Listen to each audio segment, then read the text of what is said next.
ഇന്ന് അഷ്ടമി രോഹിണി ആയതുകൊണ്ട് തന്നെ അമ്മ രാവിലെ എണീച്ച് വിളക്കെല്ലാം കഴുകി വൃത്തിയാക്കി തുടച്ചിട്ട് കത്തിച്ചു. ഞാൻ ഹോസ്പിറ്റലിൽ നിന്ന് വന്നിട്ട് അമ്മേൻ്റെ അടുത്ത് തന്നെ ഇല്ലത്, എൻ്റെ വീട്ടിലേക്ക് പോയിട്ടില്ല. കുറച്ച് ദിവസം കൂടെ റെസ്റ്റ് വേണമെന്ന് പറഞ്ഞുകൊണ്ട്. അപ്പോൾ അഷ്ടമി രോഹിണി സ്പെഷ്യലായിട്ട് ഇന്ന് രാവിലെ പൂരി ബാജി ആക്കിനി. അപ്പോൾ കുറച്ചാൾക്ക് പൂരിയാക്കി, പിന്നെ എനിക്ക് മാത്രം ചപ്പാത്തിയാക്കി. എന്താ വെച്ചാൽ അധികം എണ്ണയിൽ പൊരിച്ചൊന്നും തിന്നുകൂടാത്തതുകൊണ്ട്. ചായ കുടി കഴിഞ്ഞിട്ട് പിന്നെ ഉച്ചക്കേക്ക് ഭക്ഷണം ആക്കേണ്ട ഒരു തിരക്കല്ലായി. ഞാൻ പാചകത്തിനൊന്നുമില്ല, അമ്മയും സ്വാതിയായിരുന്നില്ലത്, ഒരു രണ്ടാളും നിന്നത്തെ പാചകം. അപ്പോൾ സാമ്പാർ വെച്ചു. പിന്നെ ഒന്നാമത് പായസം വെക്കാൻ വേണ്ടിയിട്ട് സാബൂനരി, അതിൻ്റെ ഇടയിൽ അമ്മ ചോറും വറുത്തു. പിന്നെ എന്നാക്കിയത് പറഞ്ഞാൽ ഒരു പാൽപ്പായസമാക്കി, കേബേജ് ഉപ്പേരിയാക്കി, പിന്നെ ഉള്ളതൊരു ഇഞ്ചിത്തൈര്. ഇത്രയും ആക്കിയിട്ടു ചോറും കൂട്ടാനുള്ള ആയപാട്. പിന്നെ എന്നാന്ന് യൂനോ കളിക്കുന്നുണ്ട് പിള്ളേരെല്ലാം കൂടെ. ആ കൂട്ടത്തിൽ വലിയവരും എല്ലാം കൂടി കുറച്ച് നേരം അങ്ങനെ പോയി. അപ്പോൾ ഇന്ന് ചോറുണ്ടിട്ടുള്ള പ്ലാൻ എന്ന് വിചാരിച്ചാൽ മീൻകുളം അമ്പലത്തിലേക്കൊന്ന് പോകാൻ വേണ്ടിയിട്ട് വൈകുന്നേരം. മീൻകുളം അമ്പലം എന്ന് പറഞ്ഞാൽ ഓലയമ്പാടി, നമ്മൾ ഇവിടുന്ന് കുറച്ച് ദൂരമുണ്ട്. ഒരു 4:30 മണിയെല്ലാം ആകുമ്പോൾ നമ്മൾ വീട്ടിൽ നിന്ന് ഇറങ്ങി അമ്പലത്തിലേക്ക് പോകാൻ വേണ്ടിയിട്ട്. ഇപ്പോൾ മീൻകുളം അമ്പലം എന്ന് പറഞ്ഞാൽ നമ്മളൊരു ചെറിയ ഗുരുവായൂർ പോലെ തന്നെ.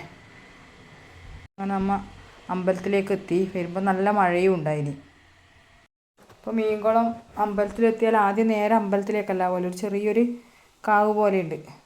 അവിടെ പോയിട്ടാണ് പിന്നെ നമ്മൾ അമ്പലത്തിലേക്ക് ശരിക്കും പോകേണ്ടത്.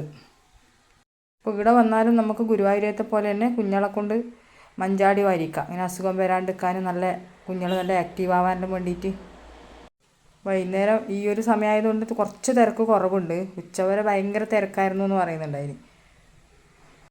അപ്പോൾ നമ്മളെ തൊഴലും പ്രദക്ഷിണമെല്ലാം കഴിഞ്ഞ് വെണ്ണ നിവേദ്യമെല്ലാം കഴിപ്പിച്ചിട്ടുണ്ടായിന്. അപ്പോൾ അത് കിട്ടി. അതിന് ശേഷം നമുക്ക് പോകേണ്ടത് വെച്ചാൽ ഇവിടെ കുറേ പാറയാണ്. ആ പാറയിൽ ഒരു കുളമുണ്ട്. ഈ കുളത്തിൽ ശ്രീകൃഷ്ണ ഭഗവാന്റെ പാദം പതിഞ്ഞിട്ടുണ്ട് എന്നാണ് പറയൽ.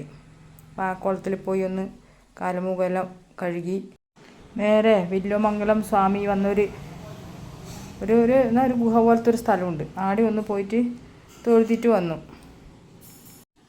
പിന്നെ പറഞ്ഞാലിപ്പോൾ മഴയായതുകൊണ്ടാണ് തോന്നുന്നു പാറയിലെല്ലാം നല്ല ഭംഗിയുണ്ട് കാണാൻ. അപ്പോൾ പാറക്കെല്ലാം നല്ലോണം കാക്കപ്പൂ പിടിച്ചിട്ടുണ്ട്. അപ്പോൾ പണ്ടത്തെ ഓർമ്മയിൽ കുറച്ച് കാക്കപ്പൂ പറിച്ചെടുത്തു. പണ്ട് ചെറുതാകുമ്പോൾ ഓണക്കാലത്ത് കണ്ടത്തിലെല്ലാം ഇങ്ങനെ കാക്കപ്പൂ പറിക്കാൻ പോലുണ്ട്. അപ്പോൾ ആ വകയിൽ കാക്കപ്പൂ കുറച്ച് പറിച്ചെടുത്തു. പിന്നെ 1-2 ഫോട്ടോ എല്ലാം എടുത്ത് അടുത്ത മഴ വരുന്നതിന് മുമ്പിലെ വീട്ടിലേക്ക് മടങ്ങി. അപ്പോൾ നമ്മളെ മീൻകുളം അമ്പലം എൻ്റെ വീഡിയോയിൽ ഇഷ്ടമായിട്ടുണ്ടെങ്കിൽ ഒന്ന് കമൻറ്റ് ചെയ്യണം, ഷെയറും ചെയ്യണേ.